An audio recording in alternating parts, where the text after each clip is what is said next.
নমস্কার।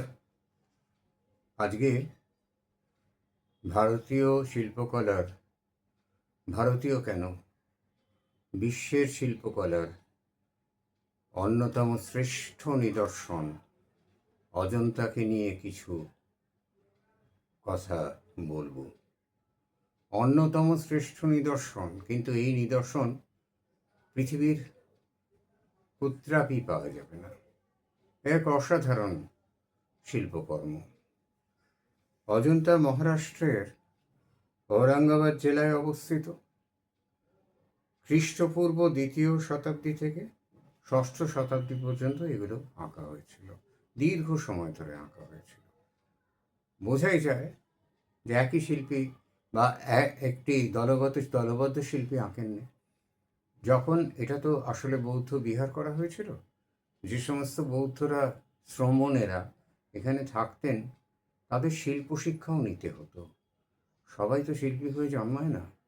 এই শিল্প শিক্ষা নিতেন যে শ্রমণরা, তারা এই অসাধারণ গুহাচিত্র বা ভিত্তিচিত্র বলা যায়, বাংলায় ভিত্তিচিত্র, এটা তৈরি করেছিলেন। 30টি গুহা, প্রায় 29টি আমরা ছোটবেলা থেকে শুনেছি, কোনো কোনো মতবাদে 30টি। ওয়া ঘরা নদীর তীরে অবস্থিত এই অজন্তার গুহা। নিকটবর্তী স্থান হচ্ছে অজন্তা গ্রাম। সেখান থেকেই এই গুহার নাম হয়েছে অজন্তা গুহা। স্থানীয় সাহিত্য এবং মানুষদের মারাঠি ভাষায় এটাকে ওরা আজিন্ঠা বলে, আজিন্ঠা গুহা। এই ইউনেস্কো এটাকে মর্যাদা দিয়েছে, ওয়ার্ল্ড হেরিটেজের মধ্যে ঘোষণা করেছে। টেম্পারা এবং শুকনো প্লাস্টারের ওপরে, ভিজে প্লাস্টারের ওপরে ফ্রেস্কো হয়, শুকনো প্লাস্টারের ওপরে ফ্রেস্কো সেকো পদ্ধতিতে আঁকা, টেম্পারাতে আঁকা। ভারতবর্ষে অয়েল পেন্টিং আবিষ্কার হওয়ার পরে পৃথিবীর সর্বত্রই টেম্পারা পেন্টিংই ছিল। অজন্তার গুহাচিত্রগুলি অতিরিক্ত সাবলীল, সুন্দর, আইডিয়ালিস্টিক, সেই অর্থে রিয়েলিস্টিক নয়, কিন্তু তবুও এর রূপমাধুরী পৃথিবীতে আর কোথাও তুল্য নেই এর রূপমাধুরী। আর অজন্তা গুহায় যেটা বর্ণনা হয়েছে, একের পর এক জাতক কাহিনী, বৌদ্ধ জাতকের কাহিনী অবলম্বনে অজন্তা তৈরি হয়েছে। পশু পাখি, নকশা, পদ্মফুল, কি নেই অজন্তায়।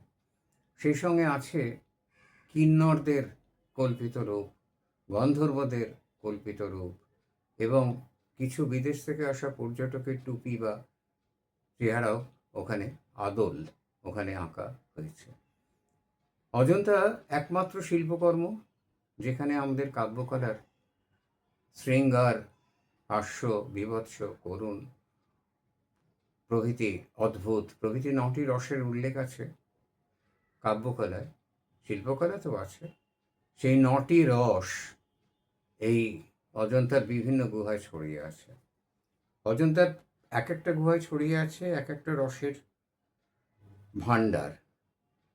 আর সবথেকে বড় কথা, এরা যে আঠা ব্যবহার করেছেন, সেই আঠা তৈরি হয়েছে ছবি আঁকার জন্য। গুঁড়ো রং তো টেম্পারা কালার থেকে হয়। টেম্পারা কালারটা গুঁড়ো রং, আর্থ কালার বলে যাকে। সেই আর্থ কালার আঠার সঙ্গে মিশিয়ে ছবিটা আঁকা হয়। এরা আঠা হিসেবে ব্যবহার করেছেন ডিম, হলুদ এবং সাদা দুটো অংশই। আমরা আর্ট কলেজে পড়ার সময় ডিমের হলুদটা মিশিয়ে করার একটা পদ্ধতি শিখেছিলাম। আর তার সঙ্গে এরা ব্যবহার করেছেন মধু, মধু খুব আঠা, দুধ, দুধের মধ্যেও আঠা আছে, এবং প্রাণীজ আঠা, আর আর্থ কালার। এরা সমস্ত গেরিমাটি থেকে গেরুয়া, গেরিমাটিরই তফাতে ভেদে লাল, এইগুলো এরা সমস্ত ব্যবহার করেছেন। আর এটা অজন্তার সবথেকে রহস্যজনক ব্যাপার হলো, অজন্তা এঁকে এরা চলে যান 3টি কারণে: রাজনৈতিক, অর্থনৈতিক এবং ভৌগোলিক। দীর্ঘদিন ছিলেন এখানে, তারপর চলে যান। রাজনৈতিক কারণ তো বুঝতেই পারছেন। আর এই সময়ে অজন্তা গুহা 1000 বছর প্রায় লোকচক্ষুর অন্তরালে ছিল।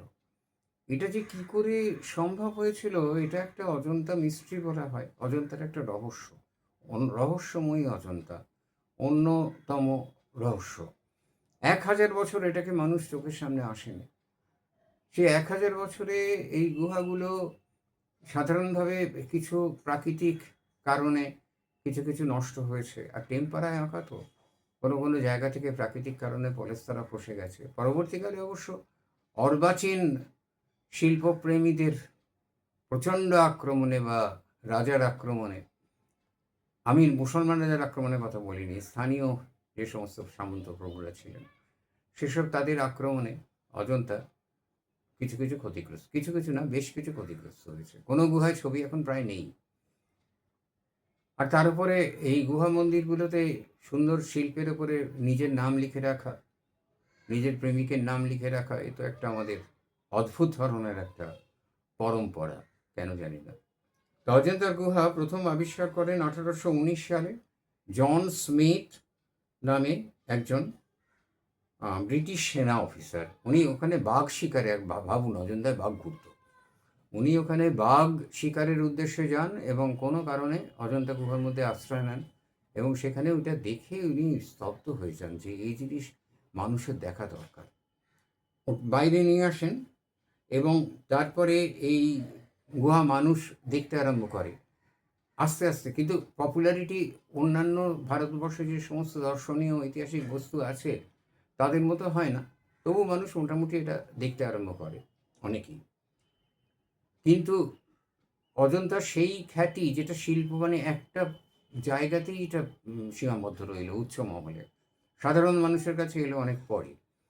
তো অজন্তা এখানে দেখার পরে অজন্তার গুহা চিত্রগুলো তো মানুষের বাইরে নিয়ে আসা যায় না, সেই জন্য এই একটা সময় ব্রিটিশ মেজর রবার্ট গিল 1844 এবং 1862 সাল এর মধ্যে উনি এই সময়ের মধ্যে অজন্তা উনি প্রতিলিপি তৈরি করেন, প্রচুর প্রতিলিপি তৈরি করেন, প্রায় 300-র ওপরে।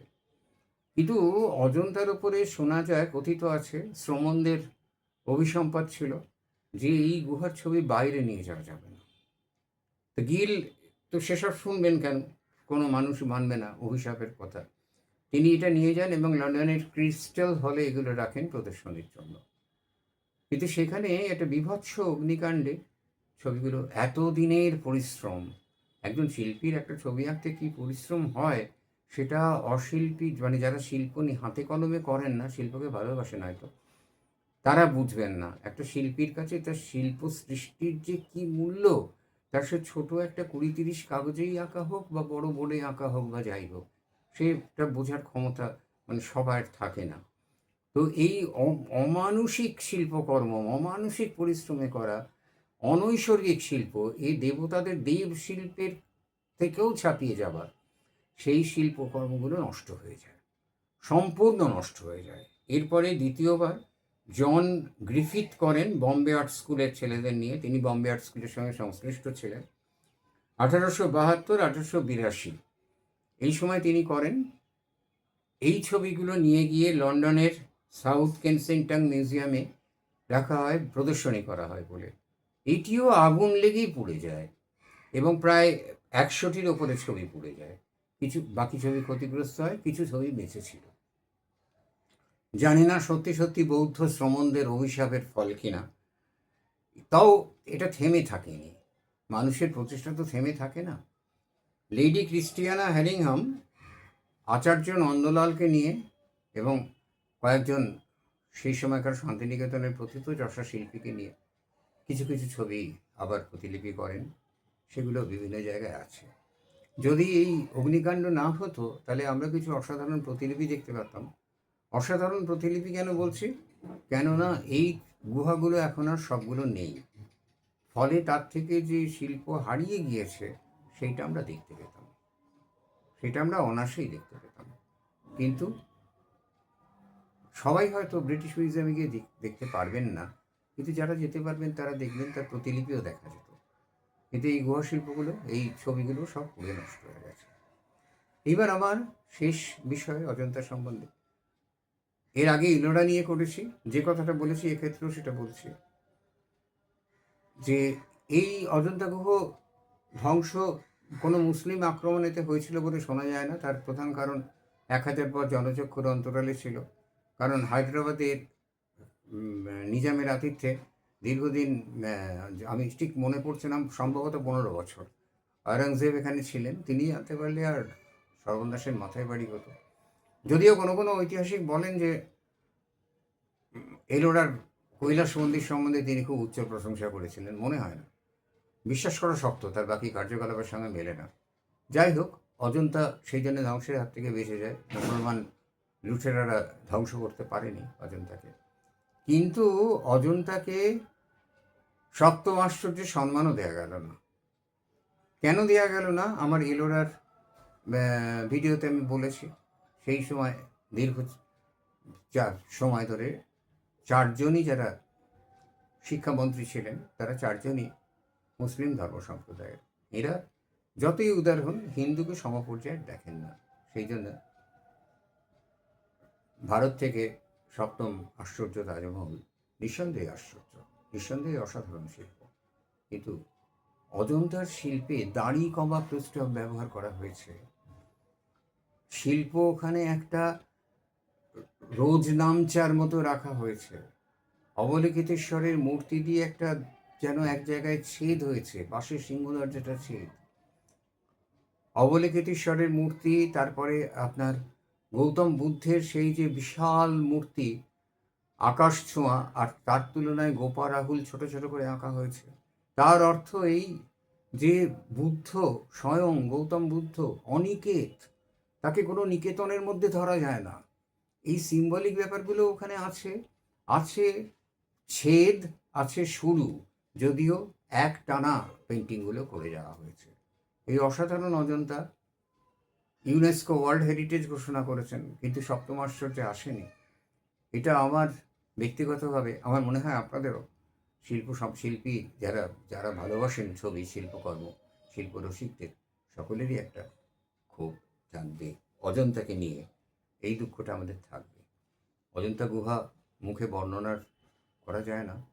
যারা দেখেছেন তারা দেখেছেন, যারা দেখতে পায়নি অথচ শিল্পরসিক, তাদের সেটা দুর্ভাগ্য, কিছু করার নেই।